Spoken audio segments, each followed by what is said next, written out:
जय हिंद। आप किसी भी एग्जाम की तैयारी करते हैं तो ये जीके जीएस का क्वेश्चन आप लोगों के लिए महत्वपूर्ण होता होगा। तो टोटल इसमें 40 क्वेश्चन है, साइंस का क्वेश्चन है। तो चलिए यहाँ से स्टार्ट होता है। ऑलरेडी एग्जाम में क्वेश्चन पूछा गया है किसी न किसी एग्जाम में। तो पहला क्वेश्चन है कि निम्नलिखित में से कौन सी गैस अक्रिय गैस नहीं है। तो निम्नलिखित में कौन सी गैस एक अक्रिय गैस नहीं है। तो राइट ऑप्शन हो जाएगा हाइड्रोजन एक अक्रिय गैस नहीं है, राइट ऑप्शन डी होगा। और हीलियम, नियॉन और रेडॉन ये सब अक्रिय गैस है। वर्ग 18 के तत्वों को ही याद रखना, वर्ग 18 के तत्वों को अक्रिय गैस कहा जाता है, याद रखना। नेक्स्ट क्वेश्चन को देखते हैं। यहाँ पे दूसरा नंबर है कि किस तत्व का परमाणु क्रमांक 3 है। तो किस तत्व का परमाणु क्रमांक 3 है। तो राइट ऑप्शन हो जाएगा लिथियम तत्व का परमाणु क्रमांक 3 है, ऑप्शन बी सही है। नेक्स्ट क्वेश्चन फिर यहाँ पे है तीसरा नंबर कि आवर्त सारणी के न्यूनतम प्रतिक्रियाशील तत्व है। तो आवर्त सारणी के न्यूनतम प्रतिक्रियाशील तत्व कौन से है। तो राइट ऑप्शन हो जाएगा आवर्त सारणी के न्यूनतम प्रतिक्रियाशील तत्व नोबल गैस को कहा जाता है, जिसे उत्कृष्ट गैस भी कहा जाता है। ऑप्शन सी होगा करेक्ट ऑप्शन। नेक्स्ट क्वेश्चन फिर यहाँ पे है चौथा नंबर की बल, जिसे इंग्लिश में फोर्स कहा जाता है, का एसआई की यूनिट क्या है। तो इसका राइट ऑप्शन हो जाएगा बल का SI मात्रक न्यूटन होता है, ऑप्शन बी सही होगा। ताप का SI मात्रक केल्विन होता है, याद रखने भी। और दाब का SI मात्रक पास्कल होता है। और विद्युत वाहक बल का SI मात्रक वोल्ट होता है। तो एसआई यूनिट क्या है। तो एसआई का मतलब होता है सिस्टम ऑफ इंटरनेशनल, जो पूरे दुनिया में लागू होता है। और मात्रक का मतलब होता है जो हमारे देश में ही लागू होता है। तो बल फोर्स एसआई यूनिट क्या होता है, न्यूटन होता है। नेक्स्ट क्वेश्चन फिर देखिए पांचवा नंबर है कि रोलर कोस्टर की सवारी में कौन सा बल कार्य करता है, जिसे बोला जाता है रोलर कोस्टर की सवारी में कौन सा बल कार्य करता है। तो राइट ऑप्शन हो जाएगा अभी केंद्रीय बल, जिसे कंसेंट्रेशन बोला जाता है। अभी केंद्रीय बल, कंसंट्रेशन बल बोला जाता है अभी केंद्रीय बल को, ऑप्शन बी सही होगा। नेक्स्ट क्वेश्चन फिर यहाँ पे छठा नंबर क्वेश्चन है कि डेयरियों में दूध से क्रीम अलग करने के लिए इस्तेमाल किए जाने वाली प्रक्रिया कौन सी है। तो डेयरियों में दूध से क्रीम को अलग करने के इस्तेमाल में किए जाने वाली प्रक्रिया कौन सी है। तो राइट ऑप्शन हो जाएगा कौन सी। तो दूध से जिसे क्रीम बोला जाता है अलग करने की प्रक्रिया को अपकेंद्रीकरण कहा जाता है, ऑप्शन सी होगा। डेयरियों में दूध से क्रीम को अलग करने की प्रक्रिया को अपकेंद्रीकरण कहा जाता है, ऑप्शन सी सही होगा। नेक्स्ट क्वेश्चन फिर यहाँ पे सातवां नंबर कि चलती लिफ्ट में व्यक्ति का वजन पर क्या असर होगा। तो चलती हुई लिफ्ट में व्यक्ति के वजन पर क्या असर पड़ता है। तो बढ़ या घट सकता है, ऑप्शन डी सही होगा, बढ़ या घट सकता है। चलती लिफ्ट में व्यक्ति का वजन पर असर पड़ता है, बढ़ या घट सकता है, ऑप्शन डी सही है। नेक्स्ट क्वेश्चन फिर आठवां नंबर है कि मेज पर रखी हुई पुस्तकों का ढेर हटता नहीं है, क्या कारण है। देखिए एक कुर्सी है और कुर्सी पर देखिए एक थोड़ा चित्र बना लेता हूँ। ये चित्र बना लिए हैं, कुर्सी है और इस पर एक पुस्तक रख दी गई है, इस पर एक गोल पुस्तक रख दी गई है। और इसको बिना किसी बाह्य बल को हटाया नहीं जा सकता है। न्यूटन गति पूछ रहा है कि क्या नहीं हटता है, क्या कारण है। तो जड़ता के कारण, न्यूटन गति के प्रथम नियम के कारण ये हटता नहीं है। तो ऑप्शन ए सही होगा, जड़ता के कारण ये नहीं हटता है। जब तक इस पर बाह्य बल नहीं रोपित किया जाएगा तब तक ये इस पर कोई भी प्रभाव नहीं पड़ेगा। तो ऑप्शन ए हम सही होगा, मेज पर रखी हुई पुस्तक का ढेर हटता नहीं है, क्या कारण है, जड़ता के कारण नहीं हटता है। तरंग और कण दोनों ही प्राकृतिक दर्शाने वाले कण हैं। तो तरंग और कण दोनों ही प्राकृतिक में दर्शाने वाले कण हैं। तो राइट ऑप्शन हो जाएगा तरंग और कण दोनों ही प्राकृतिक में दर्शाने वाले कण को क्या कहा जाता है। तो राइट ऑप्शन हो जाएगा न्यूट्रॉन कहा जाता है, ऑप्शन सी सही होगा, न्यूट्रॉन। तरंग और कण दोनों ही प्राकृतिक में दर्शाने वाले कण है न्यूट्रॉन। नेक्स्ट क्वेश्चन फिर 10वां नंबर क्वेश्चन है कि रेत पर पद चिन्हों का सांचा ढालने के लिए सबसे अच्छी सामग्री कौन सी है। तो रेत पर पद चिन्हों का सांचा ढालने के लिए सबसे अच्छी सामग्री का उपयोग पूछा जा रहा है। तो राइट आंसर होगा पैराफिन मोम।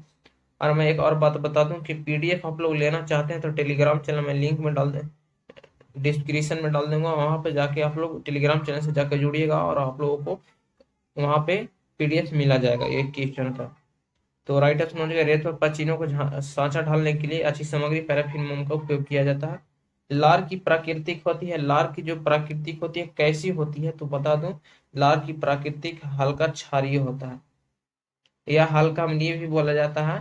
तो लार की प्राकृतिक हल्का क्षारीय, ऑप्शन सी सही होगा। लार की प्राकृतिक हल्का क्षारीय होता है, ऑप्शन सी सही होगा। नेक्स्ट क्वेश्चन 12 नंबर है कि भारत का रूर किस पठार को कहा जाता है? तो भारत का रूर किस पठार को कहा जाता है? तो ऑप्शन सी सही होगा, छोटा नागपुर के पठार को भारत का रूर का पठार कहा जाता है, ऑप्शन सी सही होगा। भारत का रूर किस पठार को? तो छोटा नागपुर को पठार का कहा जाता है। 13 नंबर क्वेश्चन है कि नवजात शिशुओं के लिए निम्नलिखित में से कौन सा आदर्श भोजन है? तो नवजात शिशुओं के लिए निम्नलिखित में से कौन सा आदर्श भोजन है? तो राइट ऑप्शन हो जाएगा यहाँ पे, करेक्ट ऑप्शन हो जाएगा यहाँ पे दूध। नवजात शिशुओं के लिए सबसे अच्छी जो भोजन है वो दूध है, ऑप्शन डी सही होगा।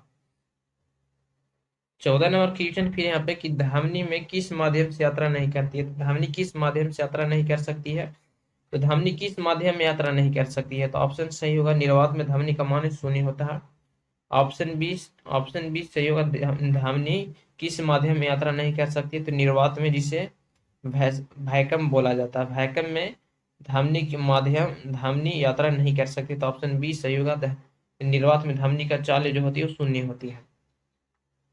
15 नंबर क्वेश्चन है कि प्लास्टर ऑफ पेरिस किसका उत्पाद है? तो प्लास्टर ऑफ पेरिस किसका उत्पाद है? तो ऑप्शन सही होगा, सी कैल्शियम का उत्पाद है plaster of Paris. Plaster of Paris का सूत्र होता है CSO4, याद रखना CSO4 हाफ हाफ गुने में यहाँ पर हो जाएगा बिंदु दे H2O होता है, हाफ H2O होता है। प्लास्टर ऑफ पेरिस का सूत्र CSO4 हाफ H2O होता है। और चिप्सम का सूत्र यहाँ पे याद रखना, जब चिप्सम को 120 डिग्री सेल्सियस पर गर्म किया जाता है तभी प्लास्टर ऑफ पेरिस का निर्माण होता है।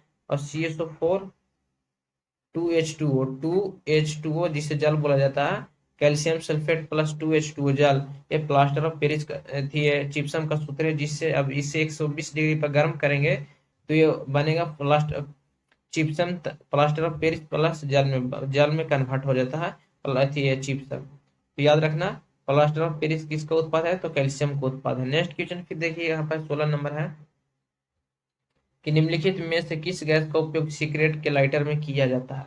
तो निम्नलिखित में से किस गैस का उपयोग सिगरेट के लाइटर में किया जाता है? तो ऑप्शन सही होगा, ब्यूटेन गैस को सिगरेट के लाइटर में किया जाता है गैस का उपयोग, ऑप्शन ए सही होगा। अब बता दूं कि जो हमारे गैस सिलेंडर में ब्यूटेन गैस भी भरा रहता है मुख्य रूप से, और भी गैस मिश्रित रहते हैं उसमें। नेक्स्ट क्वेश्चन फिर देखिए यहाँ पर है 17 नंबर कि बुलेट प्रूफ जैकेट बनाने के लिए निम्नलिखित में से कौन सी पॉलीमर या सामग्री का उपयोग किया जाता है?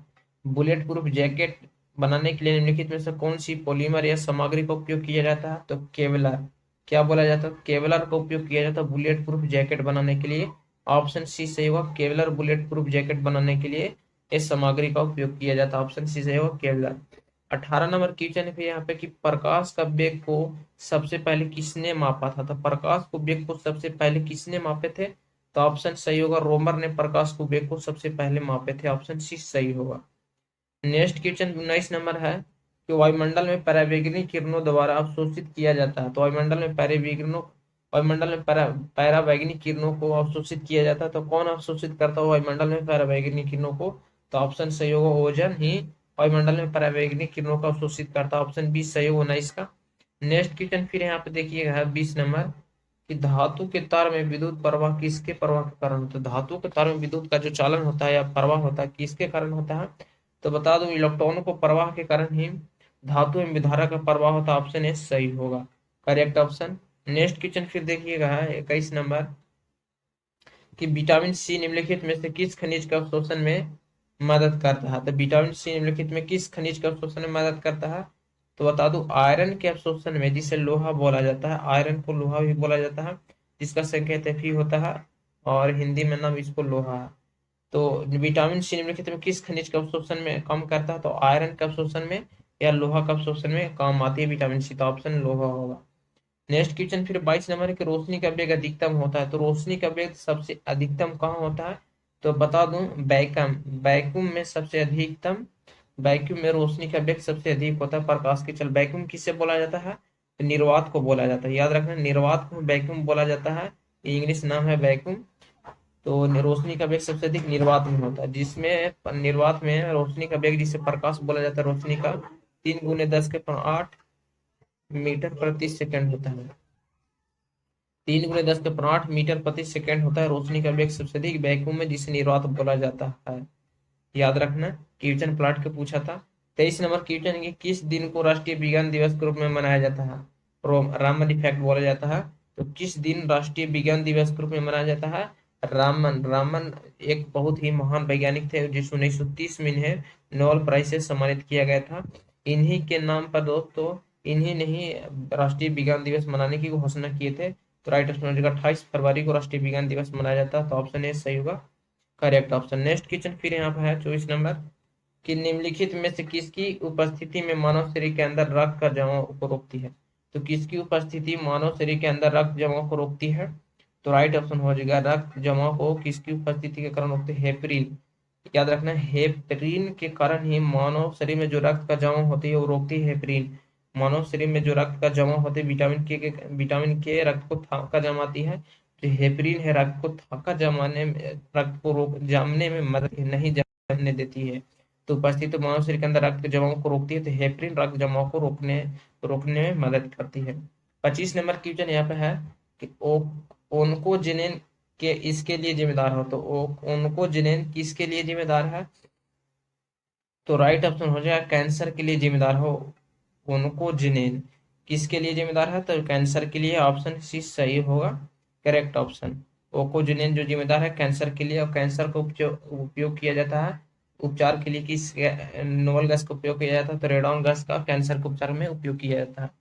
पादप कोशिकाओं में कौन सा सेल ऑर्गेनल पाया जाता है? तो पादप कोशिकाओं में कौन सा सेल ऑर्गेनल पाया जाता है? तो राइट ऑप्शन हो जाएगा जो पॉलिस्ट, याद रखना प्लासीडस, प्लासीडस प्लासीडस जिसे प्लास्टिडस भी बोला जाता है। पादप कोशिकाओं में ऑर्गेनल सेल पाया जाता है प्लास्टिडस। ऑप्शन सी सही होगा। नेक्स्ट क्वेश्चन फिर देखिए यहाँ पर है 27 नंबर की आईपीएल का जन्मदाता कौन है? तो आईपीएल के जन्मदाता ललित मोदी है और आईपीएल की शुरुआत 2008 में हुआ था। तो आईपीएल का जो जन्मदाता है ललित मोदी है। आईपीएल का शुरुआत 2008 में हुआ था, ये भी याद रखना। 28 नंबर क्वेश्चन है कि पेट में भोजन को पचाने के लिए निम्नलिखित में किसकी सबसे अधिक आवश्यकता होती है? तो पेट में जो भोजन होती है उसको पचाने के लिए किस तत्व की आवश्यकता सबसे अधिक मात्रा में होती है? तो ऐसे तो बोला जाएगा कि हाइड्रोक्लोरिक अम्ल जो है पेट के भोजन में, हमारे शरीर में भोजन के पाचन में सहायता करती है, जिसका पीएच मान 1 से कम होता है या 1 से अधिक होता है। तो पेट के भोजन में पचाने की सबसे अधिक आवश्यकता होती है? तो राइट आंसर होगा पानी की। वाटर जिसे बोला जाता है, पानी की सबसे अधिक भूमिका होती है हमारे शरीर में भोजन की पचाने में। नेक्स्ट क्वेश्चन फिर देखिएगा 29 नंबर कि गोबर गैस में क्या होता है? तो गोबर गैस में मुख्य रूप से क्या होता है? तो ऑप्शन सही हो जाएगा मेथेन होता है। ऑप्शन सी सही होगा, मेथेन गोबर गैस में मुख्य रूप से होते हैं। नेक्स्ट क्वेश्चन फिर है कि ऑक्सीटोसिन हार्मोन स्रावित करने वाली ग्रंथि है। तो जिसे ऑक्सीटोसिन हार्मोन स्रावित करने वाली ग्रंथि को बोला जाता है पिट्यूटरी ग्रंथि। तो जिसे पीयूष ग्रंथि भी बोला जाता है या पिट्यूटरी ग्रंथि इंग्लिश में बोलते हैं। तो ऑक्सीटोसिन हार्मोन स्रावित ग्रंथि पीयूष। ऑप्शन ए सही होगा पीयूष।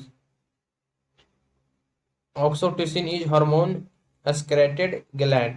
तो राइट ऑप्शन हो जाएगा पीयूष। नेक्स्ट क्वेश्चन फिर है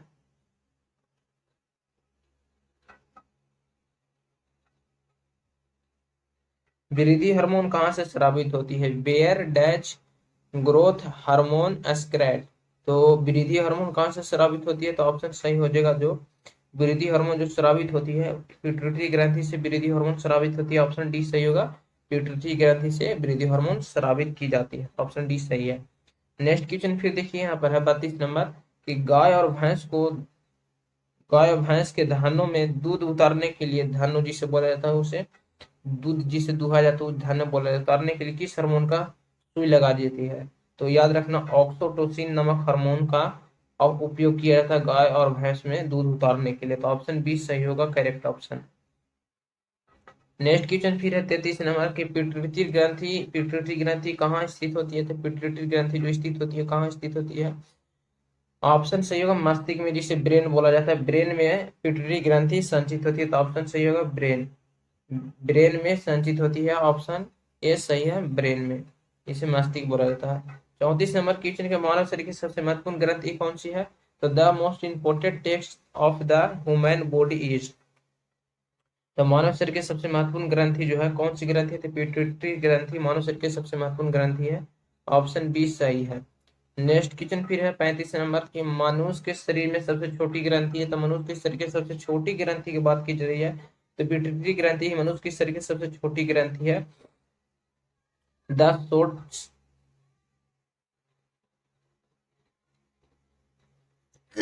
नेक्स्ट क्वेश्चन फिर देखिएगा 36 नंबर है कि मानव शरीर की किस ग्रंथि को मास्टर ग्रंथि कहा जाता है।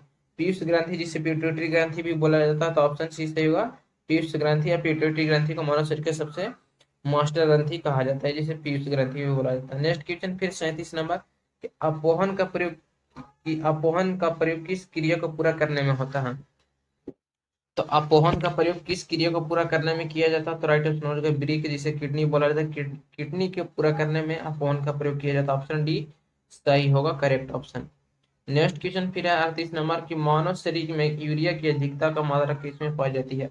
तो मानव शरीर में यूरिया की अधिकता की मात्रा किसमें पाई जाती है। यूरेन में सबसे अधिक मात्रा में पाया जाता है यूरिया। तो यह यूरिया लगभग 46% मानव शरीर में पाया जाता है।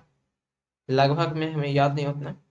39 नंबर क्वेश्चन की, कृत्रिम गुदा निम्नलिखित में किस सिद्धांत पर कार्य करता है। तो याद रखना डायलिसिस के क्रिया पर कार्य करता है कृत्रिम गुदा। ऑप्शन सी से होगा, डायलिसिस पर कृत्रिम गुदा इस पर इसी सिद्धांत पर आधारित है और काम और कार्य करती है। 40 नंबर क्वेश्चन इस वीडियो का लास्ट क्वेश्चन है कि गुदे का क्रियात्मक यूनिट क्या है। तो गुदे का कार्यात्मक यूनिट क्या है। तो राइट ऑप्शन हो जाएगा यहाँ पे, करेक्ट ऑप्शन का होगा नेफ्रॉन। ऑप्शन सही ऑप्शन होगा नेफ्रॉन। तो जय हिंद दोस्त, और पीडीएफ लेने के लिए टेलीग्राम चैनल पर ज्वाइन कीजिएगा, लिंक डिस्क्रिप्शन में डाल देंगे, आप लोग वहां से ज्वाइन हो सकते हैं। तो जय हिंद, फिर मिलेंगे नेक्स्ट वीडियो में।